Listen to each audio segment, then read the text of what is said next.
खबर उमरिया जिले के नगर परिषद नौरोजाबाद से है, जहां एक निजी कंपनी जिसका नाम capital security and better future है, कंपनी का नाम नियुक्ति पत्र में भी अंकित किया गया है, जो अपने आप को भर्ती अधिकारी बता रहे थे, जिनका नाम राजेश अग्निहोत्री और कुलदीप सोनाकिया, जो कि हैदराबाद के निवासी बताए जा रहे हैं। बताया गया कि यह जिला पंचायत उमरिया से परमिशन लेकर कैंप लगा रहे हैं। इनका कैंप उमरिया जिले के सभी नगर परिषद, नगर पालिका, जनपद पंचायत में संचालित है, लेकिन खुलासा होते ही इनका कैंप लगाना बंद हो गया और यह 9-2-11 हो गई।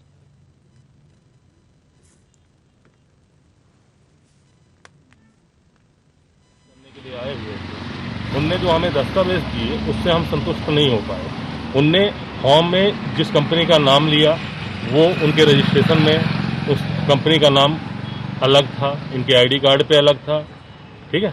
और इनका जो ISO फॉर्म पर लिखा था वो 2008 लिखा था। इनने हमें 2015 के दस्तावेज सार्वजनिक किए हमारे सामने, और इनकी जो डेट है वो 1/4/2023 को समाप्त हो चुकी है। रेन्युअल संबंधित कोई भी दस्तावेज इनने अभी तक हमको प्रदान नहीं किए। इसी कारणवश नौरोजाबाद के युवाओं में एक अविश्वास की लहर व्याप्त हुई और उसके कारण युवाओं ने विरोध किया और अपने फॉर्म और अपनी शुल्कें वापस लिए। युवा का फॉर्म वापस किया जी। क्या है उसका पूरा? नौरोजाबाद में जो युवा आए थे, जो इच्छुक युवा हैं, पहले युवा आते हैं, फिर उनको जानकारी दी जाती है। जानकारी के बाद इनका सिलेक्शन चलता है। सिलेक्शन के बाद जो इच्छुक युवा होता है उसी का यहाँ रजिस्ट्रेशन किया जाता है। और जो युवा यहाँ पर आए थे, काफ़ी युवा आए थे, कुछ इच्छुक नहीं थे, उनका रजिस्ट्रेशन नहीं किया गया। कितने फॉर्म भरे गए? अपने यहाँ पर 30 फार्म भरे गए। और वापस कितने गए? 15 फार्म वापस। वापस होने का मुख्य उद्देश्य क्या है? वापस होने का मुख्य उद्देश्य ये है कि ये जो युवा आए हुए थे, किसी अकारणवश उनको किसी भी चीज़ में, किसी का मान के चलो हाइट कम है या मान के चलो जो इच्छुक नहीं थे, जो जाना नहीं चाह रहे थे, तो उनका वापस कर दिया। लोगों से मालूम चला है कि वो 250 रुपये आप ले रहे हैं, उसमें टोकन नहीं दे रहे हैं, इस कारण लोगों ने आपसे आकर फॉर्म वापस लिया। 250 रुपये जो है वो उन कैंडिडेट से लिया जाता है जो कि सिलेक्टेड कैंडिडेट हैं। जिनका सिलेक्शन नहीं होता है उनसे 250 रुपये लिया जाता है, जो इच्छुक नहीं है। रसीद भी नहीं दे रहे थे आप फीस लेने के बाद? जिन बच्चों का सिलेक्शन हुआ था उनको बाकायदा कॉल लेटर पर रिसीविंग दिया गया है कि भाई ये तुम्हारा सिलेक्शन हुआ, ये तुमने पैसे। आपकी कंपनी का रजिस्ट्रेशन भी समाप्त हो गया 1 अप्रैल को?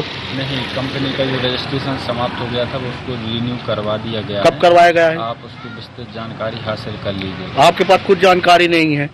अब हम तो ऑलरेडी अपना हमारे पास जो जानकारी है वो हम दे रहे हैं। बाकी अगर आपको और भी जानकारी चाहिए तो आपको यहाँ कैंप लगाने। हमारे नगर परिषद में युवाओं को नौकरी देने का जो काम किया गया, ये पूरे तरीके से फर्जीवाड़ा था, जिसमें इन्होंने जो नियुक्ति पत्र दिया, नियुक्ति पत्र में ना ही कंपनी का कोई रजिस्ट्रेशन नंबर था, ना क्रमांक नंबर था। ये जिरोक्स करा के और एक सील मार के 250 रुपये सब युवाओं से लेते जा रहे थे।